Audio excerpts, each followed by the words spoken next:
میرے رب مجھے ہر اس شخص سے دور رکھ جو میرے لیے دکھ کی وجہ بنے۔ حضرت علی رضی اللہ تعالیٰ عنہ نے فرمایا، جب دعا کرتے وقت تمہاری آنکھوں میں آنسو آنے لگے تو سمجھ جانا تمہاری دعا بارگاہ الہی میں قبول ہو چکی ہے۔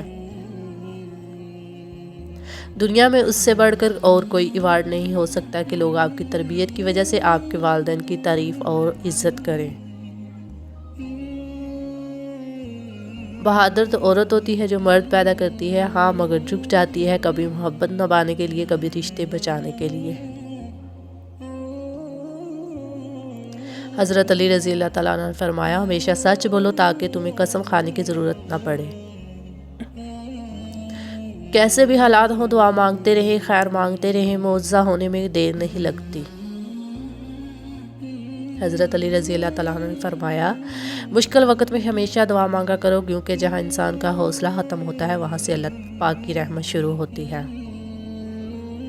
اپنی ناقدری کرنے والوں کو اپنا سایہ بھی میسر نہ ہونے دے۔ تعلقات میں معاہدے نہیں رکھے جاتے، سو جو جہاں بچھڑنا چاہے، فی امان اللہ۔ درود شریف کیا ہے؟ گناہوں کی معافی، مشکلات سے چھٹکارا، درجات کی بلندی اور رحم کی ایسی اپیل جو کبھی مسترد نہیں ہوتی۔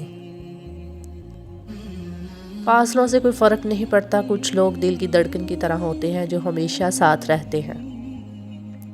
رشتے ضرورت کے ہوں تو کبھی خوشی نہیں دیتے، اور جذبات کے ہوں تو کبھی ساتھ نہیں چھوڑتے۔ حضرت علی رضی اللہ تعالیٰ عنہ نے فرمایا، اگر کوئی تم سے بھلائی کی امید رکھے تو اسے مایوس مت کرو، کیونکہ لوگوں کی ضرورت کا تم سے وابستہ ہونا تم پر اللہ کا خاص کرم ہے۔ پیسے کی امیری تو عام ہے، لیکن دل کی امیری اللہ کسی کسی کو دیتا ہے۔ رسول اللہ صلی اللہ علیہ وآلہ وسلم نے ارشاد فرمایا، مسلمانوں اپنے گھروں میں اکثر قرآن مجید پڑھتے رہا کرو، کیونکہ جس گھر میں قرآن مجید نہیں پڑھا جاتا اس میں خیر و برکت نہیں ہوتی۔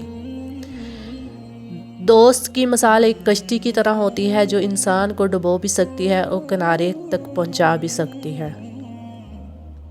حضرت علی رضی اللہ تعالیٰ عنہ نے فرمایا، جس سے محبت کی جائے اس سے مقابلہ نہیں کیا جاتا، جس کو پا لینا محبت نہیں بلکہ کسی کے دل میں جگہ بنا لینا محبت ہے۔ وقت کو پیدا کرنے والے کو وقت دے کر دیکھو، وہ تمہارا وقت بدل دے گا۔ رسول اللہ صلی اللہ علیہ وسلم نے ارشاد فرمایا، کثرت سے سجدہ کیا کرو، کیونکہ جب تم صرف اور صرف اللہ کے لیے سجدہ کرو گے تو اللہ تعالیٰ اس کے بدلے ایک درجہ بلند کرے گا اور تمہارا ایک گناہ معاف کرے گا۔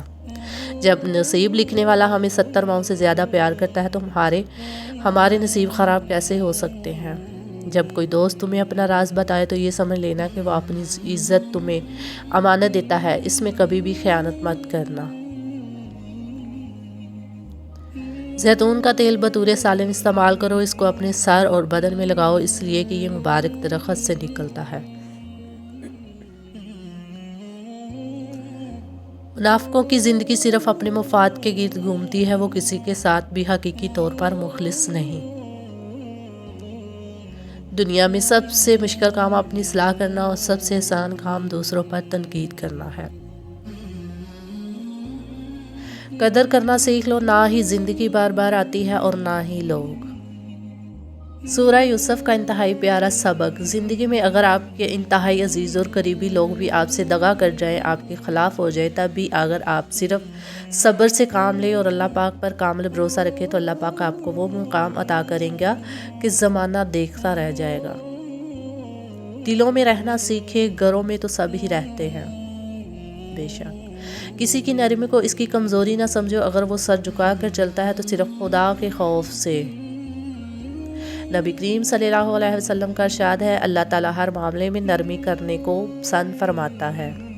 فضول امیدیں بے وقوف کا خزانہ ہے۔ پرسکون زندگی کا نسخہ، غصے میں درگزر، مصیبت میں صبر، نعمت میں شکر اور پریشانی میں اللہ کا ذکر کرے۔ خوبصورت لوگ ہمیشہ اعلیٰ اخلاق کے حامل نہیں ہوتے، لیکن اعلیٰ اخلاق کے لوگ ہمیشہ خوبصورت ہوتے ہیں۔ کوئی بھی مصیبت اللہ تعالیٰ کی اجازت کے بغیر نہیں پہنچ سکتی۔ پاک ہے وہ رب جو برداشت سے بڑھ کر دکھ نہیں دیتا، مگر جب دکھ دیتا ہے تو انسان کی اوقات سے بڑھ کر دیتا ہے۔ دعا کے 3 پہلو ہوتے ہیں، یا تو قبول ہوتی ہے، آخرت کے لیے ذخیرہ کر لی جاتی ہے، یا مصیبت کو ٹال دیتی ہے لیکن رد نہیں ہوتی۔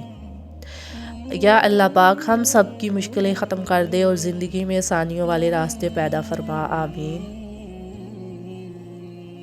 ناکامی بھی کامیابی ہی ہے اگر اس سے کچھ سیکھا جائے تو۔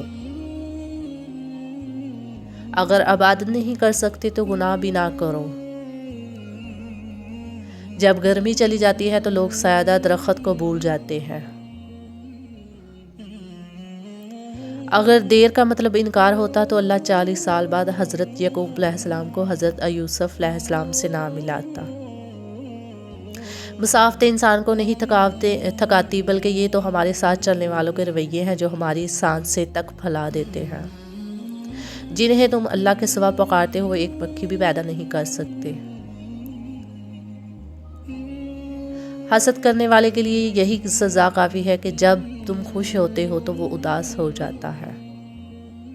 قرآن پاک بار بار کہتا ہے، نا امید نہ ہو، کمزور نہ پڑو، غمگین نہ ہو، بے شک اللہ تعالیٰ ہر چیز پر قادر ہے۔ سب سے بڑا بدبودار اور منافق انسان وہ ہے جو آپ سے فائدہ بھی اٹھائے اور پھر آپ کی مخالفت بھی کرے۔ دنیا اگر ہاتھ سے نکل جائے تو بندہ غریب ہو جاتا ہے، اور یہی دنیا اگر دل سے نکل جائے تو بندہ ولی ہو جاتا ہے۔ آپ سیکھنا چاہیں تو آپ کی ہر غلطی آپ کو سبق دیتی ہے۔ چہرے اجنبی ہو جائیں تو کوئی بات نہیں، محسن لہجے اجنبی ہوں تو بڑی تکلیف دیتے ہیں۔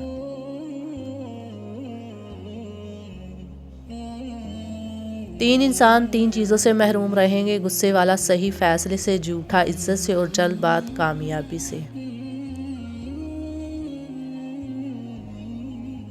تم اپنا مستقبل تو نہیں بدل سکتے، لیکن تم اپنی عادات بدل سکتے ہو، اور تمہاری عادات ہی تمہارا مستقبل بدلیں گی۔